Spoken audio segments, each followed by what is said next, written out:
नमो नारायण। राधे राधे। श्रीमद् भगवद गीता के 7वें अध्याय के 25वें श्लोक में भगवान अर्जुन से कहते हैं कि हे अर्जुन, इसमें ज्ञान विज्ञान की चर्चा की गई है। भगवान कहते हैं, नाहं प्रकाशः सर्वस्य योग माया समावृतः मूढ़ोऽयं नाभिजानाति लोको मामजमव्ययम्। भगवान कहते हैं कि हे अर्जुन, यह जो मूढ़ मनुष्य समुदाय मुझे अज और अविनाशी ठीक तरह से नहीं जानते, नहीं मानते, उन सबके सामने योग माया से अच्छी तरह ढका हुआ मैं प्रकट नहीं होता। जो मुझे नहीं जानते उनके सामने मैं प्रकट नहीं होता, क्योंकि हे अर्जुन, मैं अज और अविनाशी हूँ, अर्थात जन्म मरण से रहित हूँ। ऐसा होने पर भी मैं प्रकट और अंतर्ध्यान होने की लीला करता हूँ, अर्थात जब मैं अवतार लेता हूँ तब अजन्मा रहता हुआ ही अवतार लेता हूँ और अव्यात्मा रहता हुआ ही अंतर्ध्यान हो जाता हूँ। जैसे सूर्य भगवान उदय होते हैं तो हमारे सामने आ जाते हैं, अवस्थ होते हैं तो हमारे नेत्रों से ओझल हो जाते हैं, छिप जाते हैं। ऐसे ही मैं प्रकट और अंतर्धान होने की लीला करता हूँ। जो मेरे को इस प्रकार का जन्म मरण से रहित मानते हैं, वे ही व्यक्ति जो इस प्रकार मुझे जानते हैं वे असमूढ़ हैं, परंतु जो मेरे को साधारण प्राणियों की तरह जन्मने मरने वाला मानते हुए मूढ़ हैं। भगवान को अज अविनाशी न मानने में कारण यह है कि इस मनुष्य का भगवान के साथ जो स्वतः अपनापन है उसको भूलकर इसने शरीर को अपना मान लिया है। यह शरीर मैं ही हूँ, यह शरीर मेरा है, इसलिए इसके सामने पर्दा आ जाता है, जिससे यह भगवान को भी अपने समान ही जन्मने मरने वाला मानने लगता है। मूढ़ मनुष्य मेरे को अज और अविनाशी नहीं जानते। उनके न जानने के दो कारण हैं, एक तो मेरा योग माया से छिपा रहना और एक उनकी मूढ़ता। जैसे किसी शहर में किसी का एक घर है और वह अपने घर में बंद है, तथा शहर में सब के सब घर शहर की चार दीवारी पर कोठे में बंद है।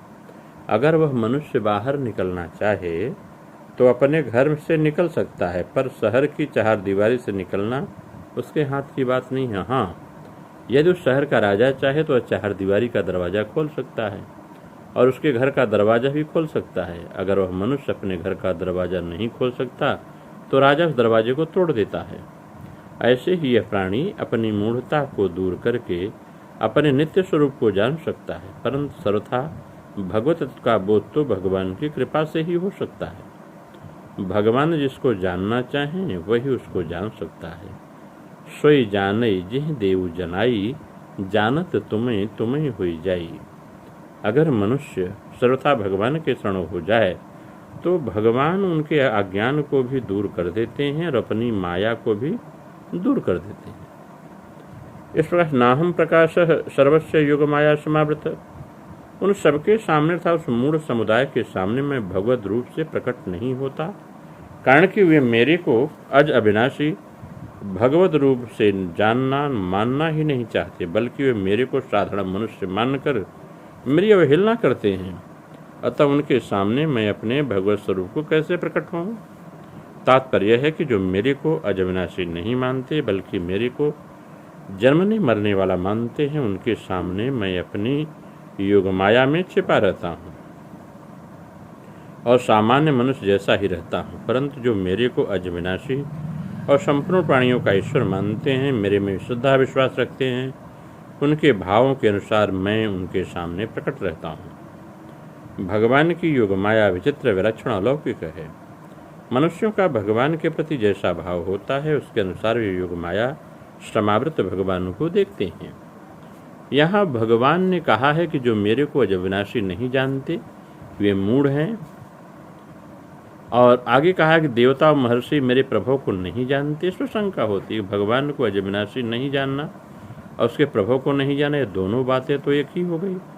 परंतु यहाँ न जानने वालों को मूढ़ बताया है और वहाँ उनको मूढ़ नहीं बताया। ऐसा क्यों? इसका समाधान यह है कि भगवान के प्रभाव को अर्थात प्रकट होने को न जानना दोष नहीं है, क्योंकि वहाँ भगवान ने स्वयं कहा है कि मैं सब तरह से देवताओं और महर्षियों का आदि हूँ।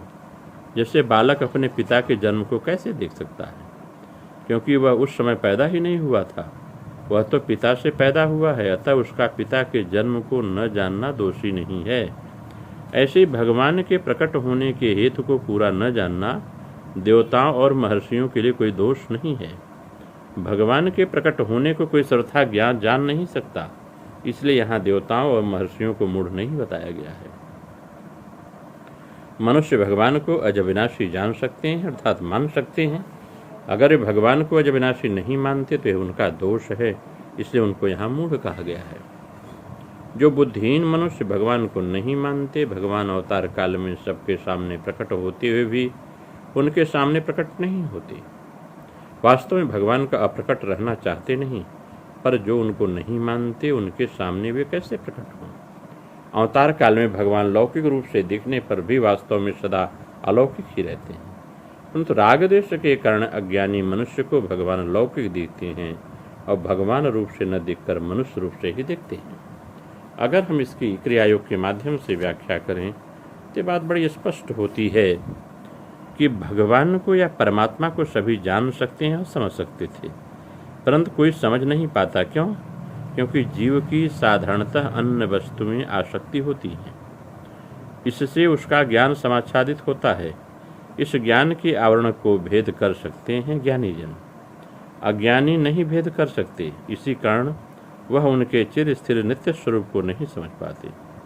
क्रिया की परावस्था की प्राप्ति होने पर समझ में आता है कि किस कारण इस जन्म रहित मृत्यु रहित आत्मा का देह के साथ संग होने से, अर्थात देह में आत्मबोध होने से जन्म मृत्यु का बारंबार आवंटन होता है। क्रिया की परावस्था में जो चित्त की शुद्धि या निरोध होता है, तभी आत्मस्वरूप का प्रकाश समझ में आता है। यही सत्य जन्म मृत्यु रहित अवस्था है।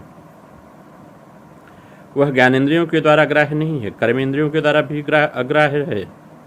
ज्ञानेंद्रियों के द्वारा ग्राह्य नहीं है, व्यवहार के अयोग्य है, ऐसा कोई चिन्ह नहीं है जिसके द्वारा वह समझ में आवे। वह अनित्य है, अचिंत्य है, मन उसका मनन नहीं कर सकता। जब मन से परे जाएंगे तब समझ में आएगा। आत्म प्रत्यय अर्थात निज बोध रूप है, किसी के समझाने पर भी समझा नहीं जाता, वह अपने आप समझना पड़ता है। वह प्रपंचोपशम, ये पंच तन्मात्रा भूत उपाधि से शून्य है, वह शांत है, अर्थात इंद्रियां जब विषय ग्रहण नहीं करती उसी अवस्था में वह उपलब्धि होने को योग्य है। जब इंद्रियां विषयों की ओर दौड़ती हैं, विषयों में भान रहता है, वह समझ में नहीं आता। वह द्वैत भाव रहित है, वह जन्म मृत्यु आदि अमंगल से शून्य शिव स्वरूप है। साधना के द्वारा अवस्था प्राप्त होने पर गुणों कारण नहीं रहता, अतः शरीर आदि में अभिमान भी नहीं रहता। गुण संयोग छिन्न होने पर उसके साथ माया भी अदृश्य हो जाती है। जीव शरीरस्थ होकर ईड़ा पिंगला सुषुम्ना के योग से गुणाच्छादित सा प्रतीत होता है। साधना के द्वारा गुणातीत हो जाने पर, अर्थात ईड़ा पिंगला सुषुम्ना से परे जाने पर गुणत्रय से विडंबित नहीं कर सकते। गुणत्रय के द्वारा जीवों की दृष्टि बहिर्मुख हो जाने के कारण बद्ध जीव का लक्ष्य गुण और उसके कार्यों की ओर हो जाता है। इसी कारण उसके सामने गुणातीत भाव सदा समाच्छादित हो जाता है। ये सारे मोह विडंबना में पड़े हुए जीव मूढ़ हैं, क्योंकि उनको वेदोज्ज्वला बुद्धि या प्रज्ञा नेत्र प्राप्त नहीं होता। क्रिया की परावस्था में जो असीम स्थिर भाव है, विषय विमूढ़ चंचल चित्त उस स्थिरता की कुछ भी धारणा नहीं कर सकते। ये बड़ा गहन विषय है। जो परमात्मा को भाव से इंद्रियों से परे जब जाएगा, मन से परे जाएगा, तभी परमात्मा को समझ सकता है। नमो नारायण। राधे राधे। आप सबका मंगल हो।